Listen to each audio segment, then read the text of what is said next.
दारू उतारो मनसुख भाई तारे कहाँ था त्यारे कई हद माथी आवेला तारे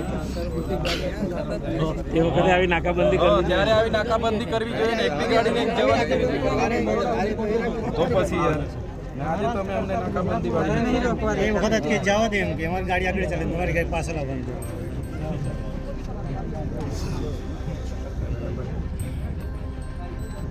તમે તમારા ઉપરી અધિકારી સાથે વાત કરી લો મને એવું લાગે છે કે તમારે છે ને તમારા કોઈ ઉપરી અધિકારીની સૂચનાથી તમે ગુજવાયા કરો છો એટલે વાત કરી લો જે હોય તો ક્લિયર કરો તો અમે બી છે ને થાંગું ઠોકી દઈએ બીજું કંઈ નહીં અમે શું કરવા ઊભા થાકી રહીએ બરાબર ને મંગાવી લઈએ ને અહીંયાથી હિન્દુ બીજું બધું લાકડા બાકડા તો પછી હા એમાં પંડ્યા ઉભરે વાત કરી લો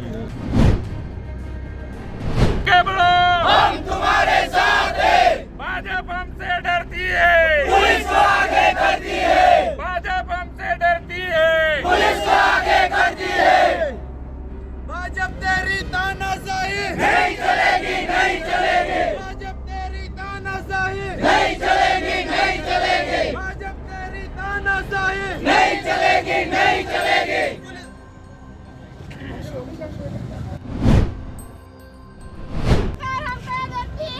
पुलिस को आगे करती है, पुलिस तेरी तानाशाही नहीं चलेगी, नहीं चलेगी। पुलिस तेरी दादागिरी नहीं चलेगी, नहीं चलेगी। पुलिस तेरी दादागिरी नहीं चलेगी, नहीं चलेगी। चेतन भाई तुम आगे बढ़ो, हम तुम्हारे साथ हैं। चेतन भाई तुम आगे बढ़ो, हम तुम्हारे साथ हैं। चेतन भाई तुम आगे बढ़ो, हम तुम्हारे साथ हैं।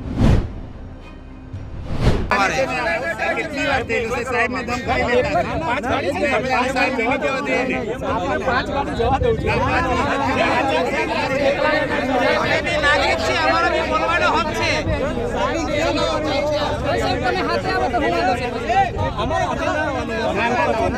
પણ સાહેબ અમારું બજેટ ખોવાઈ ગયેલું છે ને એની વાત છે અમારે બોલવું પડે તમે કેમ રોકો છો ચાલો ત્યાંથી તો આપણે 10 ગાડી લઈને ગાડી તમે કેમ ને બીજી ગાડી જમાના જોતા છે ભાઈ ના ના તમે થી જવા દે તમે તો હું અહીંથી ગાડી તમે વાત કરી લો 5 ગાડી તમારા ઉપરી અધિકારી પૂછી લો અમે તો આવેદન આપવા રાજી છીએ 2 મિનિટ બીજા સાથે રાખો બસ હું વાત કરી લઉં છું 2 મિનિટ ઉપર શાંતિ રાખો તમારા ઉપરા અધિકારી સાથે એવી વાત કરો અમારી સાથે ચૂંટાયેલા પ્રતિનિધિ સરપંચ તાલુકા સભ્ય જિલ્લા સભ્ય બધા જ છે તો અમે તો બધા આવેદન પત્ર આપવા માટે જઈએ છીએ આચાર સંહિતા કે 144 કે કોઈ જાહેરનામું પ્રસિદ્ધ થયું નથી આચાર સંહિતા ચાલુ છે આચાર સંહિતામાં એવી કોઈ જોગવાઈ નથી કે અમે આવેદન પત્ર નહીં આપી શકીએ અમે આવેદન પત્ર એવું કોઈ 5 ગાડીનો કોઈ ઉલ્લેખ નથી અમે 50 ગાડી લઈ જઈને બી આવેદન પત્ર આપી શકીએ છીએ તેમ છતાં અમે તમને એ વિનંતી કરીએ છીએ કે તમારા ઉપરી અધિકારીને વાત કરો મોવી ઉભા રહીએ મોવી ચર્ચા કરી લઈએ આ રોડ છે રોડ પર ટ્રાફિક થશે એના કરતા ત્યાં આપણે જરા સાઈડમાં કરો ના ના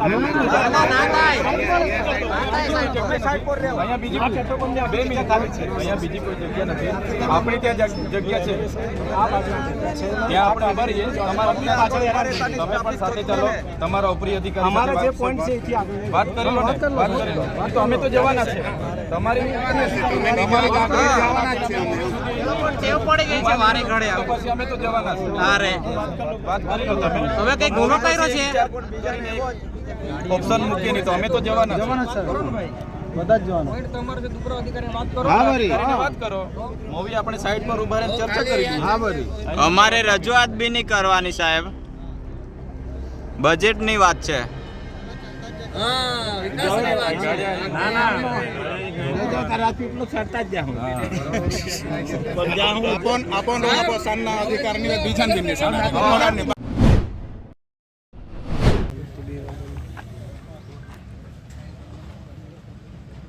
આજે અમે જે નર્મદા જિલ્લાની ગણતરી એસ્પિરેશનલ જિલ્લા તરીકે થાય છે અને અહીંના લોકોની પ્રાથમિક જરૂરિયાતો માટે મૂળભૂત સુવિધાઓ માટે શિક્ષણ આરોગ્ય અને સામાજિક આર્થિક ઉત્થાન માટે રાજ્ય અને કેન્દ્ર સરકાર દ્વારા અનેક કાર્ય યોજનાઓ આવે છે, કરોડો રૂપિયાના બજેટો આવે છે, પણ અહીંના અધિકારીઓ એજન્સીઓની ઈશારા પર પદાધિકારીઓને વિશ્વાસમાં લીધા વગર કરોડો રૂપિયાના આયોજન બારોબાર કરી નાખે છે અને એના ચૂકવણા કરી નાખે છે.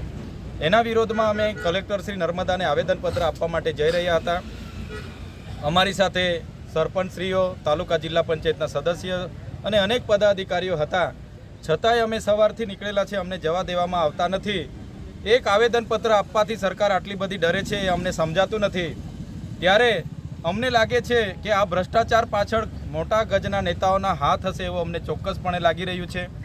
તમે જોઈ શકો છો જે નર્મદા જિલ્લામાં ભ્રષ્ટાચાર થયા છે.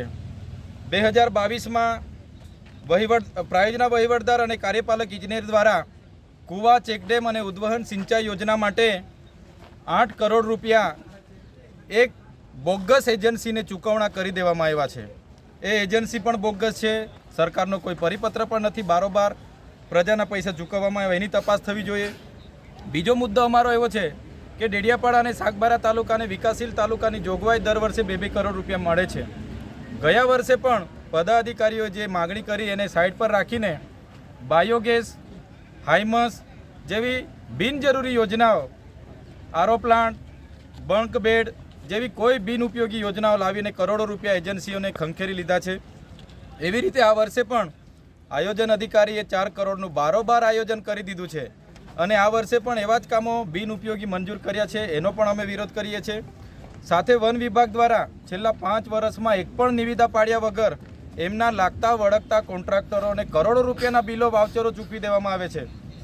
એનો પણ અમે વિરોધ કરીએ છીએ. સાથે મનરેગામાં જે એજન્સી ફિટ કરેલી છે એ એજન્સીએ આ વિસ્તારમાં ડેડિયાપાડા તાલુકામાં પોતાનું ગોડાઉન નથી રાખ્યું કે ડેડિયાપાડા વિસ્તારમાં કોઈ મટીરિયલ નથી રાખ્યું, રોયલ્ટીવાળા બિલો પણ નથી રજૂ કર્યા, છતાં પંચાયતો પર મોટી ટકાવારી લીધી છે.